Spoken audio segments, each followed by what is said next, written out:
All right, Shabbos, say good morning. Let us begin a beautiful daf ahead of us today. Today's daf is Kuf Lamid Vav, 136. And we are picking up in Yeretz Hashem on Kuf Lamid Hey Amud Beis, 135b. And we are picking up 5 lines up from the bottom, Tanya. I want to begin by thanking our sponsors for this morning's shir. Week of Learning sponsor, Selma Wolf, as a refuah shalema for her daughter, Naomi Bas Sarah. Week of Learning sponsor, Ira and Miriam Grossman, in commemoration of the yahrzeit of Ira's mother, Freda Bas Shmuel, Zichron Livracha, and our Daf Yomi sponsor today, Noah and Fallon Sapaznik, in memory of Noah's mother, Ellen, Esther Bas Nissen. We hope that in the merits of our Talmud Torah, all of the neshamas have an aliyah, the families a nechama, and all those who require a refuah should have one together with Kol Chole Yisrael. So also we come to really a very fascinating sugya. So let us begin 135b, 5 lines up from the bottom. Says the Gemara Tanya, Reb Shimon Gamliel Omer. Reb Shimon Gamliel says also. So now remember this shita because we're going to be referencing it a lot over the course of today's shir. So Reb Shimon Gamliel Omer, Kol sheshaha lamed yom ba'adam eino nefel. We'll say Reb Shimon Gamliel says as follows: it is only once a baby is alive for 30 days that it has left the status of a nefel. So remember again, a nefel means a non-viable child. So Reb Shimon Gamliel says before 30 days, the baby is not considered to be viable. Now I will say that is going to have a whole host of ramifications and repercussions, as we're going to see. So therefore, Reb Shimon Gamliel says it's only once a baby passes the 30-day mark that the baby is considered to be quote-unquote alive and viable. Shene'emar ufiduyav mi ben chodesh tifta. So we'll say, so again, his raya is actually a pretty good raya, which is that the concept of pidyon haben, the concept of redemption of the firstborn, occurs when? Occurs ultimately again from 30 days, not even by erech vows, right? We see that quote-unquote nothing has value within 30 days. Now we'll say, suggest the backdrop to this, right? Rashi says, "Bebechar Adam Ksiv." Right by Bechar, supposed to suggest the. Look at Rashi for just a moment. Mi ben Chodesh, v'detali b'hachi shmamina achshav nisparshu ben kayama v'lo kodem l'chin. So also we're going to see there's 2 ways to look at this. Although either that in general, just no human being is viable until they've passed the 30-day mark. In other words, there's a suffix viability on every person who's born. And therefore, Allah so only once you make it past the 30-day mark have you demonstrated some level of viability. Second possibility, which we're going to see in the Gemara, is the notion that perhaps we're not sure exactly when this baby was born. Both remember, going back to yesterday's daf, in the eyes of Chazal, a baby born during month 9 and during month 7 are viable. During month 8, there's something that happens in the maturation of a baby that makes an 8-month baby non-viable. So it could very well be that Rabbi Shimon Gamliel is saying over here is as follows, that whenever a baby is born, we're never exactly sure,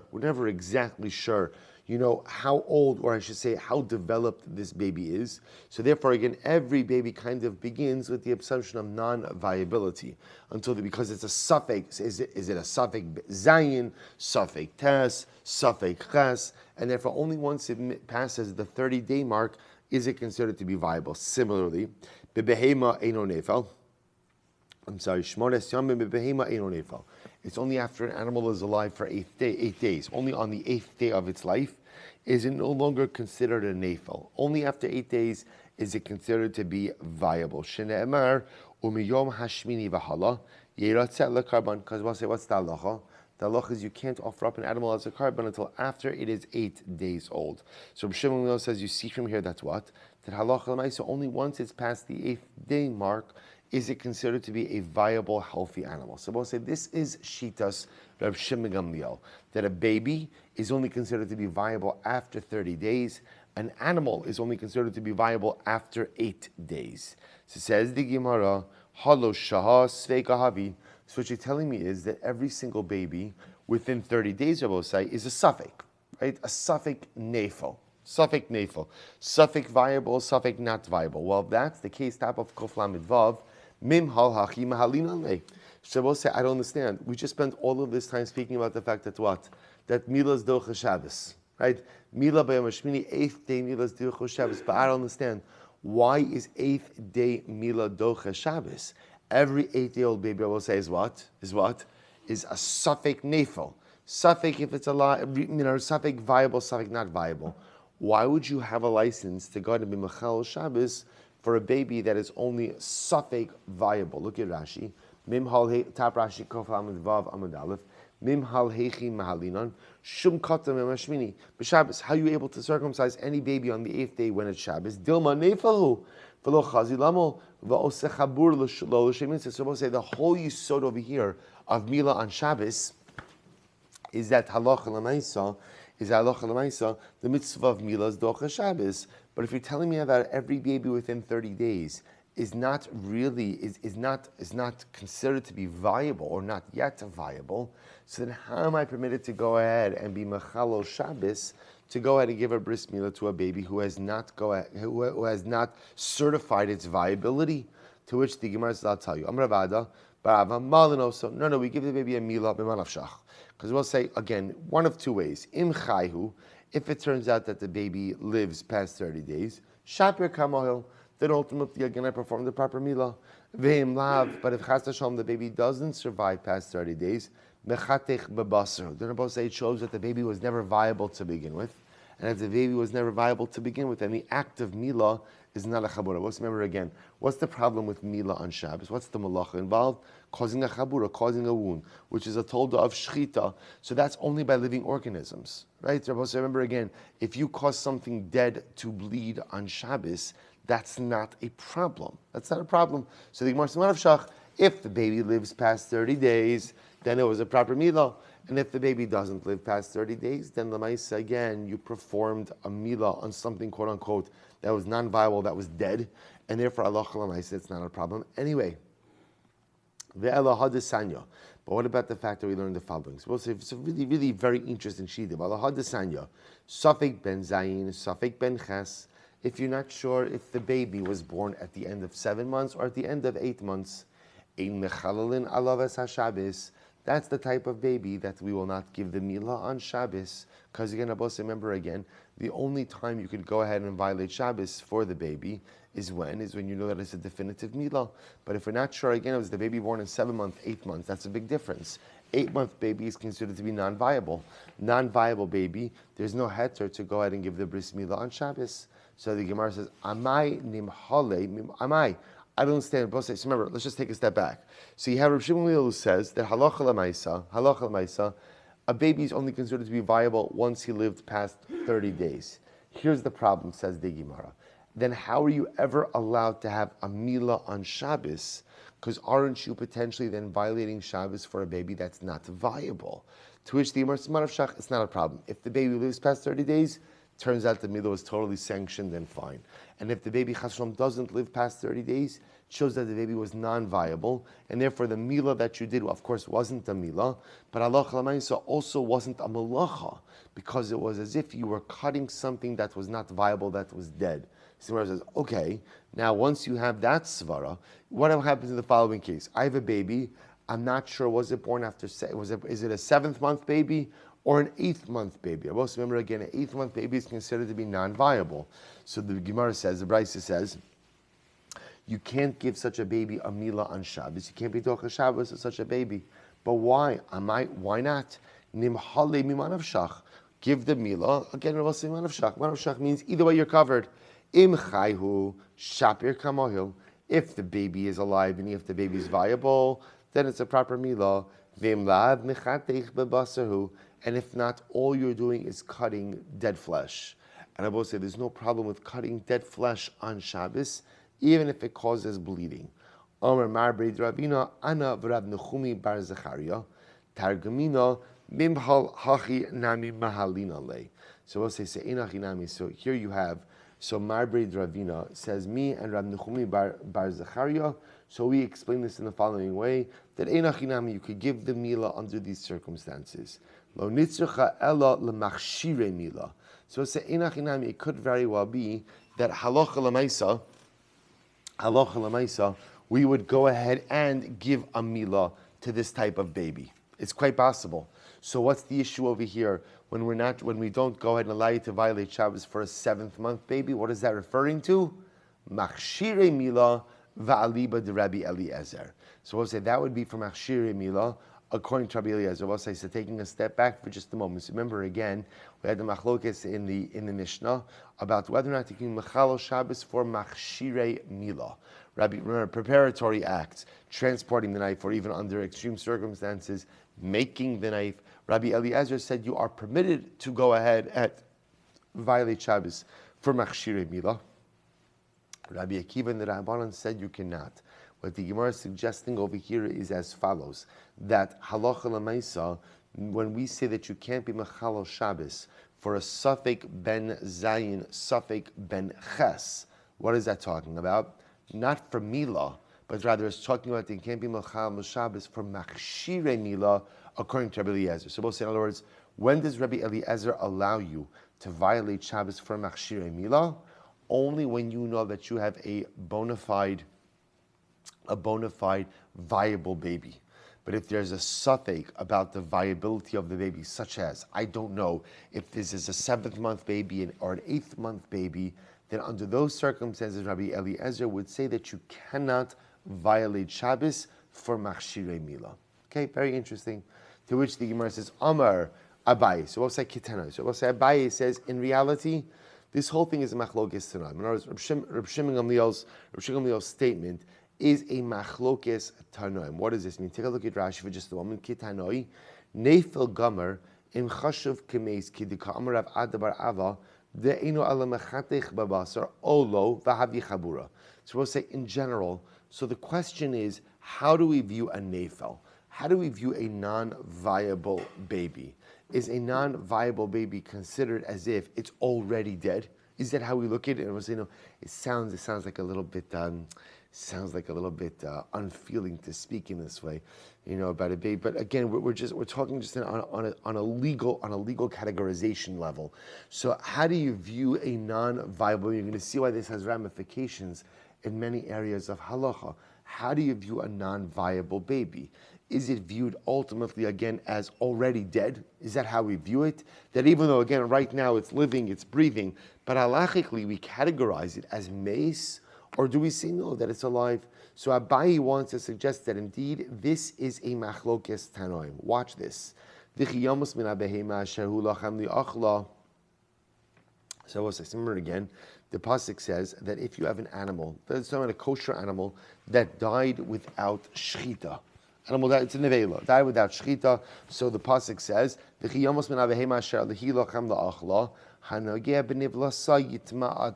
if someone touches the carcass, you become tameh until the evening. So says the Gemara, what does this come to include? Lahavi ben shmona she'ein shchitasa mitaraso. We'll say this comes to include an 8-day-old animal whose shchita is not mitar. She'ein shchitaso mitaraso. So we'll say the shchita would not be mitar. Now what does that mean? Take a look at Rashi. Rashi says over here, the achla lahavi ben ches, the kulikra darish lebetoras kanim, mina behema, miktas behema mitama, or miktas eina mitama. Prat l'treifa sheshachta, umidimima'it asher lahem, asher hi lahem, asher hi lachem, lahavi behema tmeya, lefisha parsha rishona d'chsiv ba. I'm just going to read Rashi, then we'll explain it. L'chala behema asher hi mafrases parsa, ve'einena ma'alas gera, mokilam hasam be'ever menachaya, kasam medara parsha zu, b'meisa vaday li'achla, lahavi ben ches chadashim shaf shchitaso, she'af shchitaso miso mitama. So let's listen to this.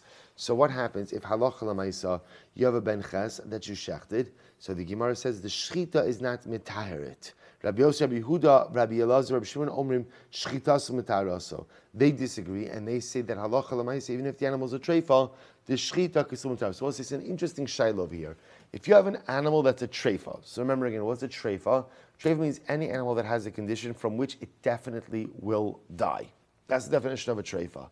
So it's an interesting shaila. So if you shecht a treifa, so remember you can't eat it because you're not allowed to eat a treifa. So why would you shecht a treifa? Very simply, because you don't want the animal to be metame as an nevela, right? If the animal dies on its own, it conveys tumas nevela. I would like to avoid any tumas situation. I know the animal's going to die, so what do? I shecht it. So what's this? You hear the shaila?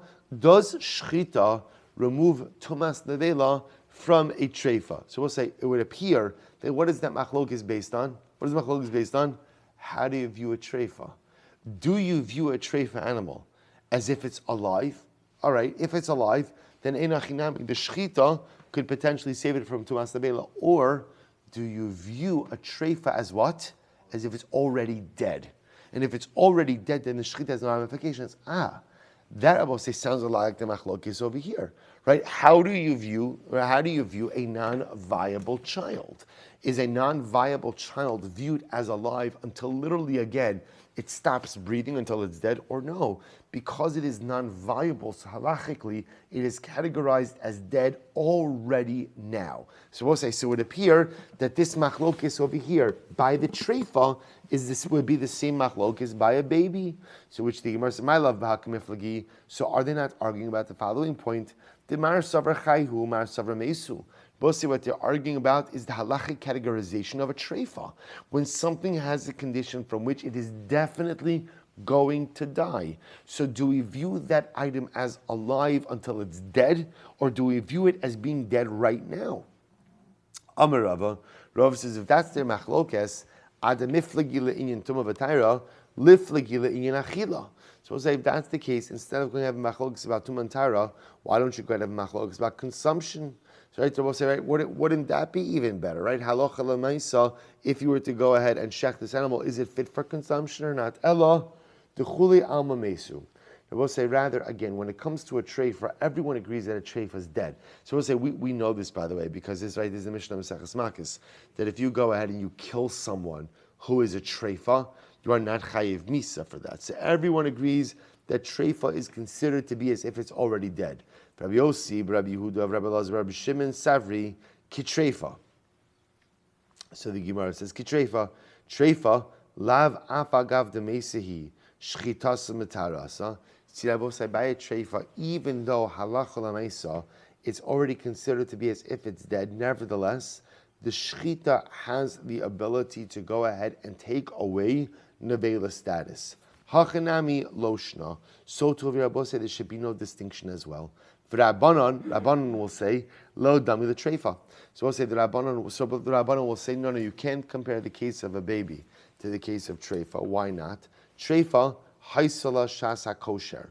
The treifa will say, see, the assumption is that halacha l'maisa, it wasn't born a treifa, but rather again it was born healthy and then became a treifa. So therefore it had a period of time in which it was quote unquote kosher.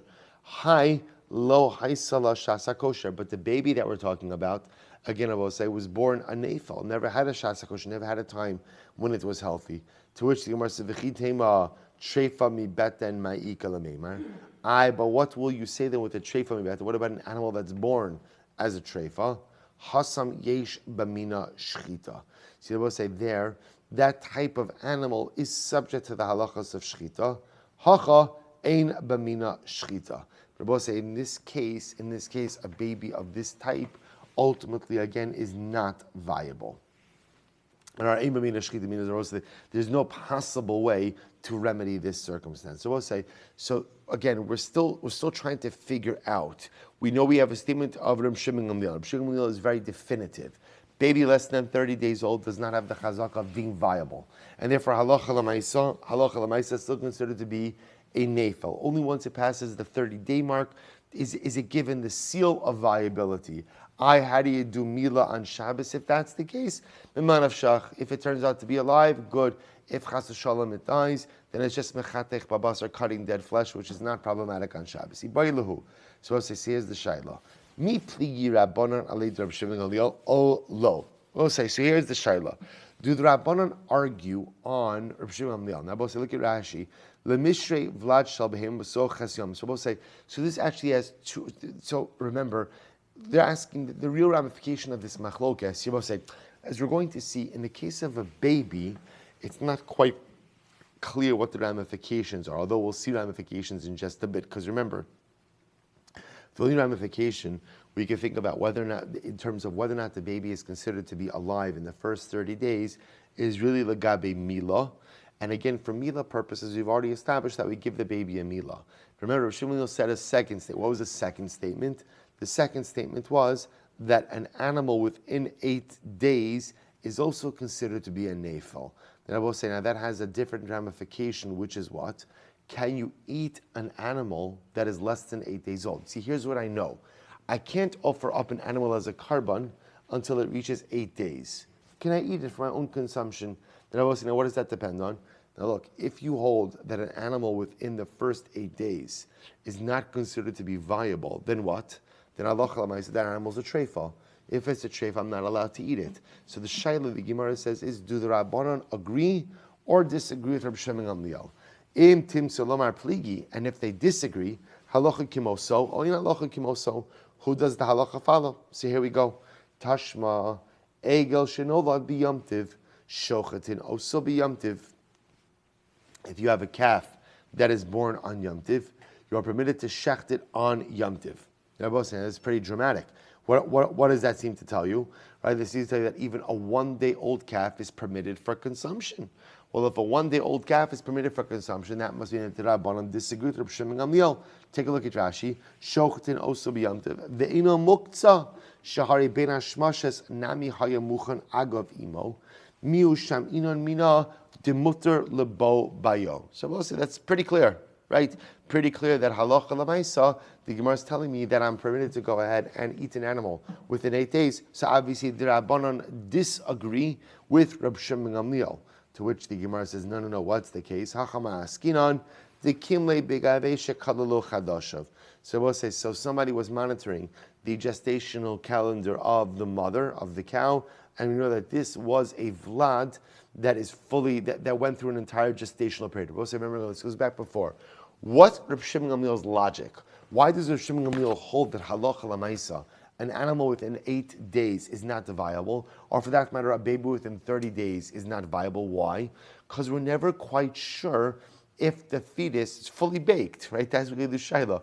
We're never quite sure, did the fetus undergo the full gestational period? So is this a baby? Is this a 9-month baby, a 7-month baby, an 8-month baby?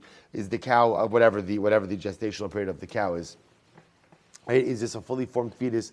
Not a fully formed fetus. So therefore, Rabbi Shimon says you kind of have to get over the hump. Once an animal reaches 8 days, that shows it's viable. Once a baby reaches 30 days, that shows it's viable. So the Gemara says over here, it could very well be that Rabbi Shimon Gamliel would say that if you know for sure that the egel, let's say for example in this case the calf, had its full gestational period, it's possible, not possible, the halacha would be that calf would be permitted upon birth, because there's no suffix anymore. So therefore, again, Gemara posits when the Brisa said that if an egel is born on Yom Tiv, that you can eat it right on Yom Tiv, is what kind of case? Where you know it had a complete gestational period. Tashma v'shavin she'im nolad hu umo imo shezet min hamuchan. So we'll say they both agree. They both agree. Now Rashi points out over here, if you look at Rashi, Shavin, Rabbi Huda, Rabbi Shimon, Shnechlaku Baro and Mumin B'Yamtiv, B'Meseches Beitza, Shimnolat Hayom Hu Umumo Imo Shumin Amuchan Umutu Levaker Mumo B'Yamtiv. So we'll say this is a bigger discussion about by Bechar. So remember again, what's the halacha? Person has a Bechar animal, that Bechar goes to the Kohen.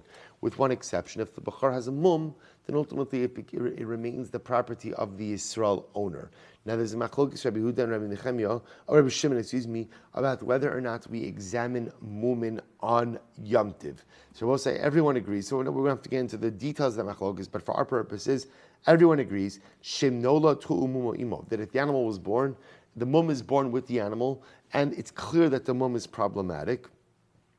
Shezemin amuchan, that the Yisrael could eat the animal that day. So we'll say, so if you have a bechar animal that was born with a mum, and it's clear kishemesh b'tzaharayim that the mum is one that takes away its kedushas bechar, and therefore the animal becomes the property of the Yisrael, that the Yisrael could eat that on Yom Tiv. So we'll say, what do you see from here? What do you see from here?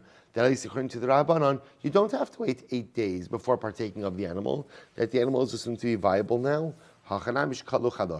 What's the case once again where we know that this is a fully formed animal? This animal had a complete gestational period, and that's why halacha l'maisa you can go ahead and eat it. Tashma dar Yehuda Amar Shmuel. Halacha Halacha Reb Shimon Gamliel. So once it comes along, I read this name of Shmuel. The halacha follows Reb Shimon Gamliel. Well, so that's the halacha. That's the Gemara says. Namely, a baby is only considered to be viable after 30 days. An animal is only considered to be viable after 8 days. Within 30 of a baby, it has the status of, or at least a suffix nefel, same for the animal. To which the Gemara says, halacha michalal de pligi. That I will say in general, when the Gemara needs to make a declarative statement, that the halacha follows so and so, that usually indicates to us what? That someone is arguing. To which the Gemara says, Shema mina. Inachinami will say that it's true.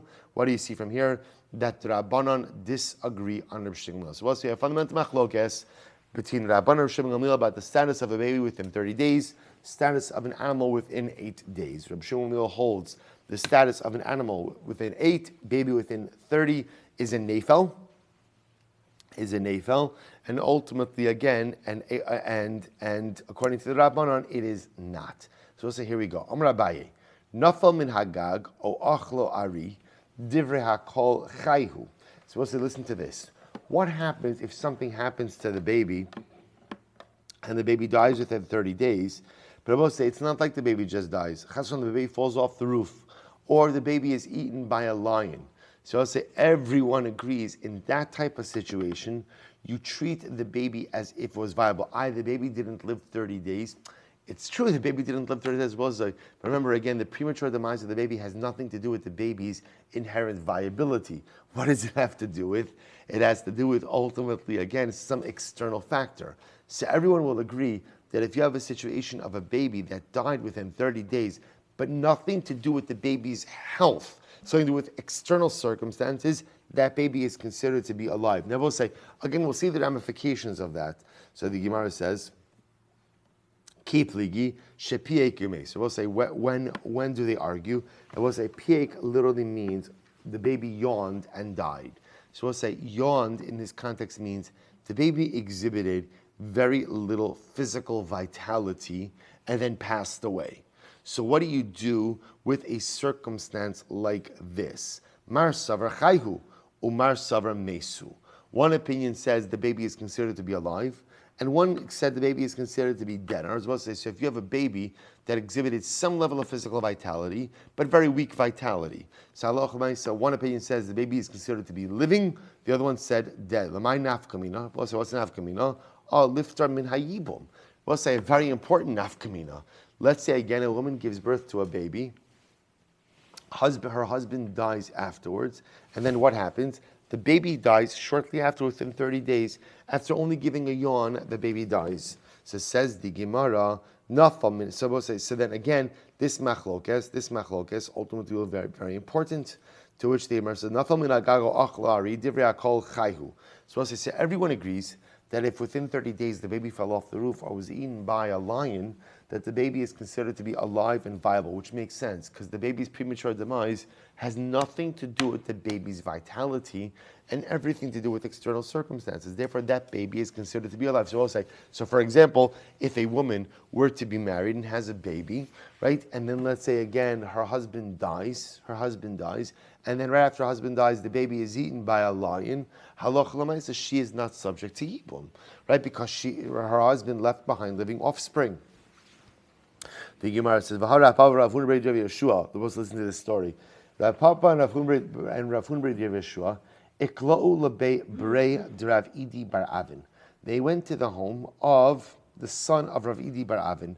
Ve'avid luhu igla tilsa, and he made for them an igla tilsa. Which, remember again, igla tilsa means a third-born calf, or a calf that has reached 1/3 of its maturity. It's a delicacy. He made for them an igla tilsa. B'yamama de shiva. But I will say, when did he slaughter the igla tilsa? On the 7th day of its life, when it was only 7 days old. The Amri, and they said to him, Amri lei, is rachisu le adla arta hava achlinon minei, hashta lo achlinon minei. Had you waited till tonight, we would have eaten from this igla tilsa. But now that you shechted it today, we can't eat it. We'll say, why? What's the pshat? Because had he waited till tonight, what would it have been? It would have been already into the 8th day. As Rashi points out, we could say, mixasum kekulo, part of the day counts as the whole. So had you waited till tonight, we would have partaken of the igla tilsa. But now you went ahead and you shechted it by day. I'm sorry, we can't partake of it because it has not yet reached its 8th day. which indicates to us what? That Allah is supposed to say. So now what is this a case of? This is very important. What is this a case of? In this case over here, so remember, the animal was shechted. So we'll say this is a case of a less than 8 day old calf that went ahead and died, not on its own, right? Not because of its own lack of vitality, but because someone killed it, right? Because someone killed it. And yet, again, you see these Rabbanim refusing to partake of it. So we'll say, isn't this the same case of the baby that was eaten by a lion? So you said before, if the baby was eaten by a lion within 30 days, fell off the roof within 30 days, the baby is considered to be viable because, again, it didn't die because of lack of inherent viability. It died because of external circumstances. Such a baby is viable. Yet here you have an animal that was slaughtered on the 8th day, actively slaughtered. So the animal died before 8 days, not because the animal wasn't viable, but because someone killed it. So Lamaisa, why wouldn't such an animal be kosher? Yet you see these Rabbanim refuse to partake of it. To which the Gemara says, no. The Gemara says, I'm sorry. So ultimately, again, rather what's the case? The case is where the animal yawned and died. So we'll say, again, that case where they showed that the animal exhibited some levels of compromised vitality. So because of that, they would not partake of it. Ki pligi benafal min hagag va'achlo ari. Mar savra mesu, mar savra chayhu. Suppose another story. Braid Derev Dimi Bar Yosef Isyalid Leahu Yenuka Begot Tlas and Yamin Shachiv. Supposed to listen to this second wide line on the bottom. So the son of Rav Dimi Bar Yosef had a baby, and Nebuch, the baby, died within 30 days. Baby died within 30 days. And I watch this. Shachiv v'Yosef kamis Abel Ilahu. So what happened? The son of Rav Dimi sat Shiva for the baby. Son of Dimi sat Shiva for the baby. So what happened? Amar le Avua. So Rav Dimi, his father, came along and said, do you want to eat the Shiva tray? Is that why you're sitting Shiva? Right? You want the tray from Goldberg's? That's what it is. What you want? We'll say so strong words. Right? But he says to his sons, what's the pshat? You like the meal train? That's what it is. You want to eat the food? So he's telling us why are you sitting Shiva? So we'll say, so again, what do you see from this story? You see from this story that a baby within 30 days is not considered to be viable, like Rav Shimon Gamliel. Amrlei Kimli Bey Shekalu Chadashiv. I know that this baby had. Is there another sponsor? I'm sorry. Oh, thank you. So I know. Thank you. I know that halacha l'maisa, the baby had complete vitality. The baby was fully formed. I will say. So remember again. Let's take a step back. Rabbi Shimon Gamliel, when he says that a baby within 30 days is not vital, right? It's called the nafel. That's only because there's a suffix if the baby underwent the full gestational period. That's the shaila. How do you ever know?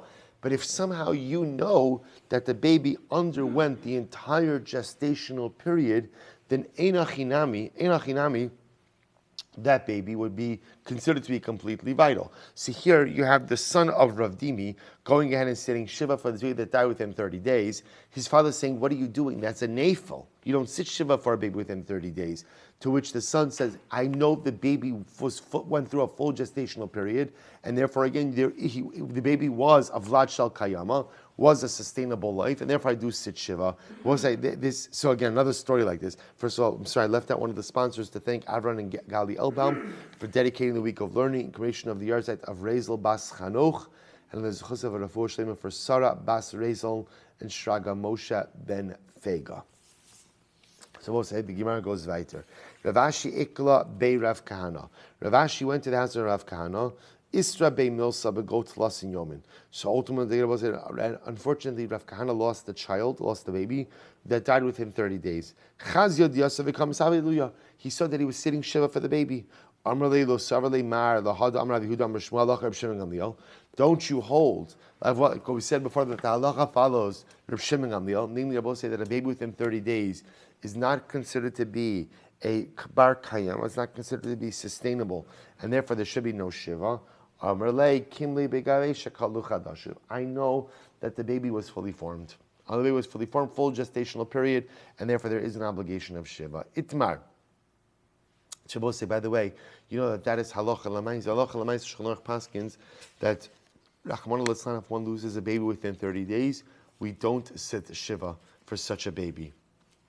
Out of the psak of this Rav Shimon Gamliel, because halacha l'maisa within 30 days, the halacha does not view it that the baby had total vitality, and therefore halacha l'maisa. And I will say now again, just the caveat to that is, you could sit shiva. A person could sit shiva for whoever they want. And I was about to say shiva. In other words, so let's say if parents would want to sit shiva for such a baby like that, you can. You're allowed to. There would be no aninos, right? Because remember again, aninos is when you're pater from mitzvahs. There is no aninos if there's not a halachically warranted or halachically mandated shiva. But halacha l'maisa, if a baby dies within 30 days, there's no shiva based on the statement of Reb Shimon Gamliel. It's really incredible. So the Gemara goes weiter. I'm sorry. No kaddish either. No kaddish either. So again, it's one of those things you can, but there's no halachic obligation. So the Gemara goes weiter. The Gemara says, good. Itmar meis besoch shloshim va'amda b'nitzkach. So let's listen to this case. Let's say this is now the Yibam case.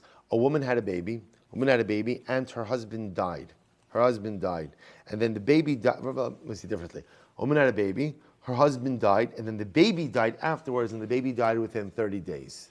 And what happens? Va'amda v'niskacha. Nabosai, this woman assumes that she does not need yibum, right? Because you can remember when her husband died, there was a living heir, it was living offspring. The baby died a little bit after the father died, within 30 days. Not within 30 days of the father, within 30 days of the baby's birth. She goes in and she gets married to someone else. Some Ravina Mishmei Rava. So Ravina said the name of Rava. Say Amud Beis. Im Eishes Yisrael he choletzes. Im Eishes Kohen he eino choletzes. We'll say it's actually very interesting. So comes along Ravina. Ravina says, look, at the end of the day, she got married because she assumed she did not need yibam or chalitza. Why not? Because yibam and chalitza is a function of when a man dies and leaves no offspring. In this case, the man left offspring. The problem is, it turns out that it was non-viable offspring. As I will say, the Gemara is suggesting when the baby dies within 30 days, that's ki'ilu what? That's ki'ilu there was no offspring. Now I will say, now watch this. So the Gemara adopts a very interesting middle position. So Ravina says, look, if the guy she married, meaning husband number 2, is Yisrael, it's not a problem. Let her do chalitza with her deceased husband's brother, and then what? And then she could remarry the Yisrael husband. Why? Because remember again, after Chalitza, Rabbi say, what's her status? Her status is that of a grusha, of a divorcee. A Yisrael can marry a divorcee, no problem. So Rabbi says, Ravina essentially says, if the guy she married is a Yisrael, there's an easy way to remedy everything. Let her do Chalitza, and she can live happily ever after with husband number 2, the Yisrael. However, if the guy she married is a Kohen, eino choletzes. Ultimately, again, Ravina says at the end of the day, if the guy she married was a Kohen, we would not make her do chalitza. Why, Rabbi say? Because if you would make her do chalitza, then what would that do? That would give her the status of a grusha. And if she's a grusha, she may not remain married to the Kohen's second husband. So we'll say, so you see from here that Ravina takes a little bit of a delicate approach, looking at that baby on one hand as potentially viable, potentially not viable. So again, when we don't need to, so remember, the baby died within 30 days. So if we could treat the baby as an afel and mandate chalitza, that's best. But only if it doesn't cost her second marriage. So if second husband is a Yisrael, chalitza doesn't cost her anything. Just do the chalitza, cover your bases.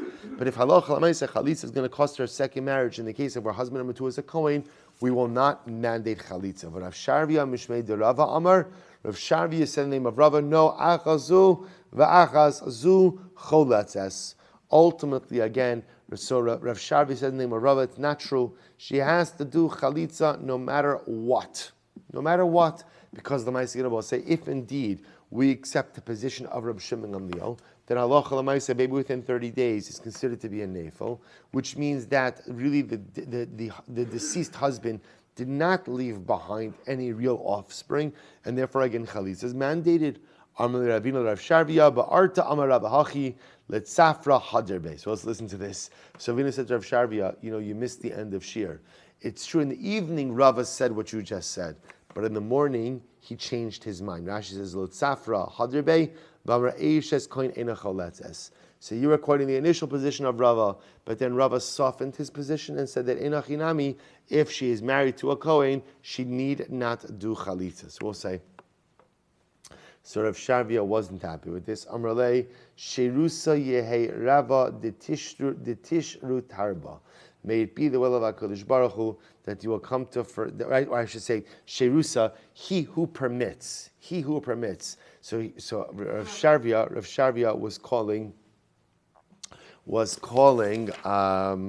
Ravina a permitter. Rabbi said in the base medrash that's a big shtach. Right? You're a permitter.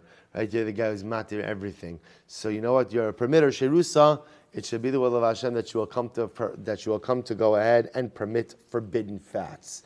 We'll say, which again is a little bit also of a shtach. It sounds better in the Hebrew or the Aramaic. We'll say, but you understand the idea is that so Rav Shavia was saying to Ravina, someone like you who is too lenient with permissiveness will get himself into trouble and will continue to permit things that are really asa. So both say, so that's the machlokas. You could see over here already that the Shulchan Aruch adopts the position of Rav Shavia's interpretation, of Ravina's interpretation of Rava. Namely that halacha l'maisa, if the baby dies within 30 days, if she's married to a Yisrael, we will make her do chalitza, but if she's married to a Kohen, we will not make her do a chalitza. Interesting. Go to the Gemara, goes weiter. So Rabbi Yehuda matters. So let's remember again. So Rabbi Yehuda, now we're jumping back a bit. So let's say, so again, we do adopt the position of Reb Shimon Gamliel, halacha l'maisa, legabe nefel. So as we said before, the real ramification for that for us would be for Yibum and for Avelus purposes. The next part of the Gemara was Rabbi Yehuda permitted the mila of an androgynous on Shabbos, right? So remember again, the Mishnah said as follows. The Mishnah said that for a suffix and an androgynous, we're not mechal Shabbos. Rabbi Yehuda says you are mechal Shabbos to give an androgynous a mila. Okay. Says the Gemara, Amrav Shizvi, Amrav Chista, Lo Lekol, Amrav Yehuda, androgynous zachar. Rabbi saying now clearly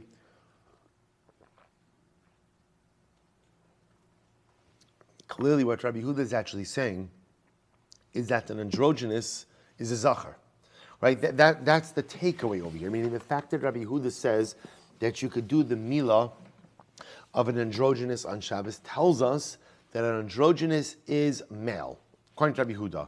To which the Gemara says, by the way, don't think that Rabbi Yehuda holds that in all circumstances. Right? There are certain, it's dafka by milah that he holds that way. After all, Shim'ata Omer Kain, as well as if you hold, Rabbi Yehuda holds that androgynous is always considered to be male, be'erchin yerach.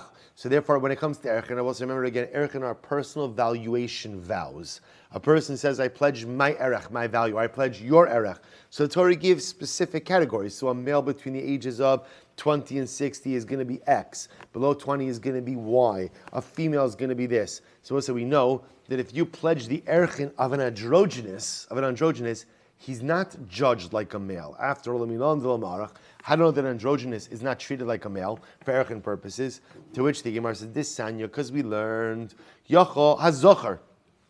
The pasuk says, by erchin hazocher, the male, v'lo tumtum v'androgynous. And the pasuk says it doesn't come to include, or that excludes, a tumtum and an androgynous. Yocho lo yehe erech be'ish, lo yehe be'erech ish, ava yehe be'erech isha. So I thought maybe that means that what? That an androgynous is not treated with the erchin of a man, but maybe he's given the erchin of a woman.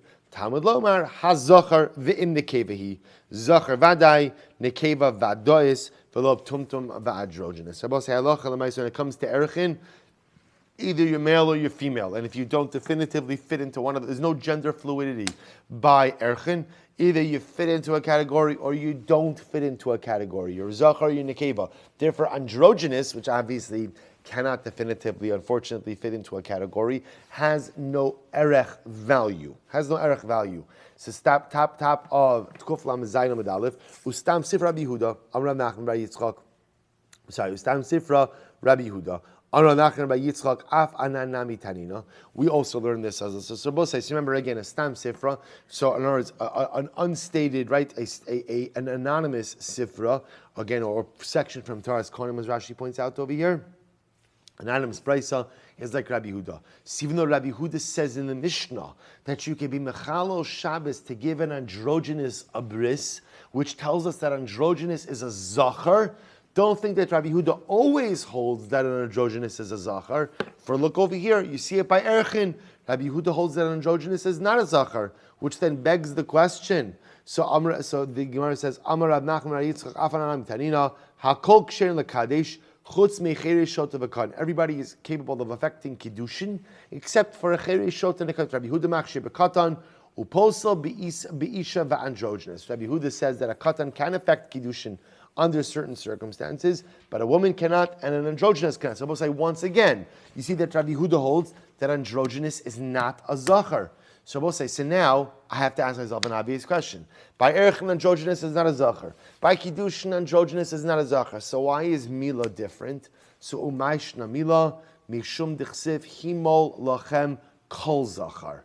Because I will say, interesting enough, Rabbi Yehuda Dashin's Lashon of Kol Zachar.